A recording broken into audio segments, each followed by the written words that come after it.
Maruti S-cross நம்ம prime car சொல்லி குரூப்பில் போட்டிருந்தோம். சார் வந்து பர்ச்சேஸ் பண்ணியிருந்தாரு. டிரைவிங்லேயே வந்து பெங்களூர்லேருந்து கன்னியாகுமரி வரைக்கும் நாகர்கோவில் கொண்டு வரைக்கும். ஸோ சார் தான் பர்ச்சேஸ் பண்ணியிருக்காரு. அவரோட ஃபீட்பேக் என்னன்னு கேட்கலாம். சார் நீங்கள் வந்து பிரைம் கார் சொல்லி அந்த காரை வந்து குரூப்பில் பார்த்தீங்க. ஸோ நீங்கள் பர்ச்சேஸ் பண்ணிக்கிங்க, உங்களோட எக்ஸ்பீரியன்ஸ் பற்றி சொல்லுங்கள். சார் எக்ஸ்பீரியன்ஸ் வந்து இன்ஸ்டாகிராமில் உள்ளதை பார்த்து தான் நான் அதில் வந்து கொஞ்சம் இன்ட்ரெஸ்ட்டாக எடுத்து சரி அதை வாட்ஸ்அப் குரூப்பில் சேர்ந்தேன். வாட்ஸ்அப் குரூப்பில் சேர்ந்ததுக்கப்புறம் வந்து அதில் நடக்கக்கூடிய எல்லாமே வந்து நீங்கள் டிரான்ஸ்பரண்டாக போட்டு அது கொஞ்சம் நல்ல நம்பிக்கையாச்சு.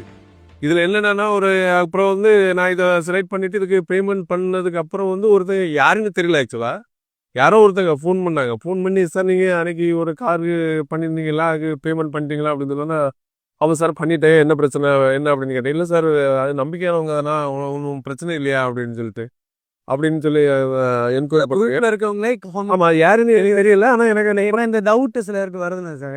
இது கரெக்டாக கொடுக்குறாங்களா, ஸ்கேமா இந்த மாதிரி. ஏன்னா நம்ம இன்னும் முகத்தையே பார்க்கல, நீங்க நேர்லயே பார்க்கவே தெரியாம அதனால அப்படி தூரத்துல இருந்து பண்ணும்போது ஒரு சிலருக்கு வந்து ஸ்கேம் பண்றதெல்லாம் பயம். அந்த மாதிரி கேட்டாங்க. நான் அப்ப சொல்லி இல்லை அப்படிலாம் இல்லை, நம்ம வந்து அவங்க மேல் நம்பிக்கையில தானே கொடுக்குறோம். இதுல இப்போ ஒருத்தங்க வந்து எனக்கு வந்து நீங்க அதுல அவங்ககிட்ட கொடுங்க இவங்ககிட்ட கொடுங்கன்னு சொன்னா அவங்க அக்கௌண்ட் நம்பரே கிளியரா அனுப்பி விடுறாங்க.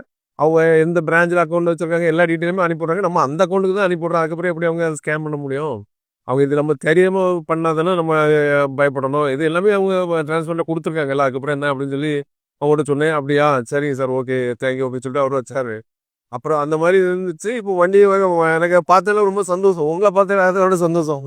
வண்டி கொடுக்குறதுக்கு நீங்களே வந்திருக்கீங்க அப்படின்னு சொல்லும் போது நீங்க பிஸியாக இருக்கக்கூடிய ஆட்கள் சரி ரொம்ப சந்தோஷம் பார்த்ததுல. ஏன்னா உங்களுக்கு டெலிவரி டேரக்டா பண்ணிட்டோம். ஆமா நம்ம நம்பிக்கையா எடுக்கலாமா அப்படின்றது மட்டும் கண்டிப்பா யாருனாலும் சரி தைரியமா நம்பிக்கையா எடுக்கலாம். நீங்க பேமெண்ட் பண்ணிட்டு அதுக்கப்புறம் வந்து ஒரு வாரம் வெயிட் பண்ண வேண்டி வந்தாலும் வரலாம். ஏன்னா அந்த டிரான்ஸ்போர்ட் பிரச்சனைகள் ஏதாவது இருந்தா கொஞ்சம் டைம் ஆகும். மற்றபடி எதுலாம் பயப்பட வேண்டியதில்லை. எல்லாம் கரெக்டாக எல்லாமே பக்காவாக இருக்குது. பிரச்சனை. ரொம்ப நன்றி சார்.